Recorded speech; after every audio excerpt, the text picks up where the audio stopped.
Animeland o'z kanali taqdim etadi. Yolg'izlikda daraja ko'tarish 122-bob. Menda bor. Hech qachon bu narsalarni ko'rmaganman, ser. Bu darvoza ulkan. Agar u Gavanglidagini ko'rganda, ko'rib yiqilgan bo'lardi. Olg'a. Bu yerda janob Sung, iltimos, bu tomonga qarang. Siz Ajin gildiyasining birinchi reytiga chiqmoqchisiz. Hozir o'zingizni qanday his qilyapsiz? Gildiyangizni nega Ajin deb nomladingiz? Ta'sischi a'zo Sony Yuxum bilan qanday munosabatdasiz? Janob Sung, janob Wu, assotsiatsiya mening shaxsiy ma'lumotlarimni maxfiy saqlayapti deb o'yladim. Nima bo'ldi? Bizda sizning shaxsiy ma'lumotlaringizni himoya qilish uchun vositalar mavjud, ammo biz jamoatchilikni darvozalar qayerda joylashganligini bilish uchun to'xtata olmaymiz. Bundan buyon ijtimoiy tarmoqlarda nimalar e'lon qilishidan ehtiyot bo'lishingiz kerak. Men buni yodda tutaman. Janob, sizningcha biz yuk tashuvchi yoki konchilar guruhini chaqirishimiz kerak emasmi? Men hamma narsani o'zim hal qila olaman deb o'ylamayman. Xavotir olma, men barcha ishlarni soyalarimga topshiraman. Uning barcha chaqirilgan hayvonlari B darajadan yuqori yoki undan ham yuqori. Bunday otryad A darajali darvozaga kirish uchun ruxsat olishdan ko'ra ko'proq malakaga ega. Bu imtiyozmi yoki yo'qmi deb bahslashayotgan barcha odamlarni ahmoq qiladi. Ular ketishga tayyor, biroq rais reydni kuzatishni buyurdi. Bu haqiqatdan ham xavfsiz fikrmikin yoki yo'qligini bilmoqchi. Agar men sizga kuzatuv guruhi vakili sifatida hamrohlik qilsam bo'ladimi? Faqat bugun uchun. Bunga aniq rozimisiz, janob Wu? Albatta. 5 daqiqadan so'ng A darajali sehrli hayvon nega? Hatto ajoyib jangovar va sehrli mahoratga ega bo'lgan faxriy ovchilar ham bu yigitlarga qarshi qiynalishadi. Ammo hayvonlar Sung Jinwu armiyasiga teng kelmaydi, chunki uning soyali askarlari registratsiyada davom etyapti. Bunisi ayniqsa kuchli. Faqat eng yuqori darajadagi sehrgarlar chaqmoq sehrini qo'llashlari mumkin. Ammo qilichni har qimrillatganda uchqun paydo bo'ladi. U A darajalimi? Yo'q, bu yuqoriroq daraja. Agar u bilan kurashsam, g'alaba qozona olamanmi? Hey, men senga bularni yemaslikni aytdim. Bu yirtqich hayvonlarning jasadlari qanchalik qimmatli ekanligini bilmasanmi? Va yigitlar, mana kristallarni qazib olishni davom ettiring. U o'z-o'zidan A darajadagi zindonni tozalash, jasadlarni olish va kristallarni qazib olishga qodir. Bu shunchaki bir kishilik zarba guruhi emas. Rais nega bugun uni shunchalik kuzatishimni aytgandi?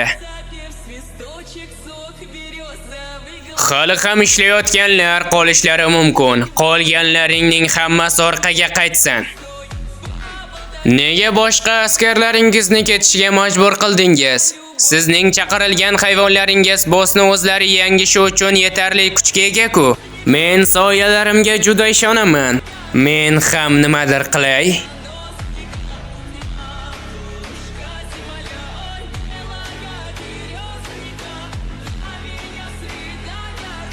Mening barcha mahoratlarim yuqori bo'lganiga ishonaman. Soya almashish mahoratim to'lishi 1 soatga kamaydi. Men erishgan har bir daraja uchun to'lash vaqti 1 soatga pasaydi. Shunday qilib, agar men ushbu mahoratni oshirishda davom etsam, men onam va singlimni xavfsizligi haqida qayg'urmasdan xohlagan joyimga boraman.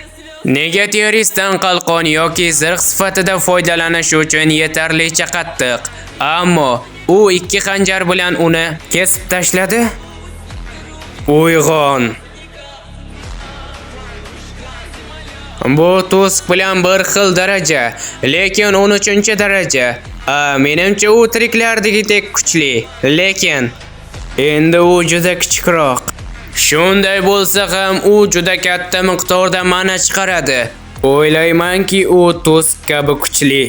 Agar u sehr yordamida kattalashishi mumkin bo'lsa, xuddi Tusk kabi, unda ehtimol bu uning asl o'lchamidir. Nima bo'lsa ham meni armiyamni to'ldiradi. Soya askariga nom tanlang. Jima. Mening Misha Jima bo'ladi. U o'sha kuchli yirtqich hayvonni chaqirgan hayvonlarni biriga aylantirdi. U haqiqatdan ham aql bovar qilmaydigan. Biz ketishni boshlashimiz kerak, ser. Hammasi yaxshi. Xo'sh, unda bu murdani nima qilamiz? Qochdik. Yo'q, to'xta. Bu Jinvoning chaqirilgan hayvonlardan biri. Aytmoqchisizki, u allaqachon o'sha A darajali zindonni tozaladimi? Suratga tushiring, shoshiling. Bu tomonga qarang, iltimos, ser. Hozir jurnalistlar ham ko'payib ketadi. To'g'ri aytasan. Bizning birinchi reytimiz hammani qiziqtirganga o'xshaydi. Ha, biroz ortiqcha. Va shunday bo'ldi, ser. Siz yillar davomida turli xil reytlarni ko'rgansiz, janob Vo. Biroq sizning hisobotingizni eshitganimdan so'ng nima uchun hatto siz kabi faxriy o'ch ham bundan juda hayratda qolganini tushunmadim.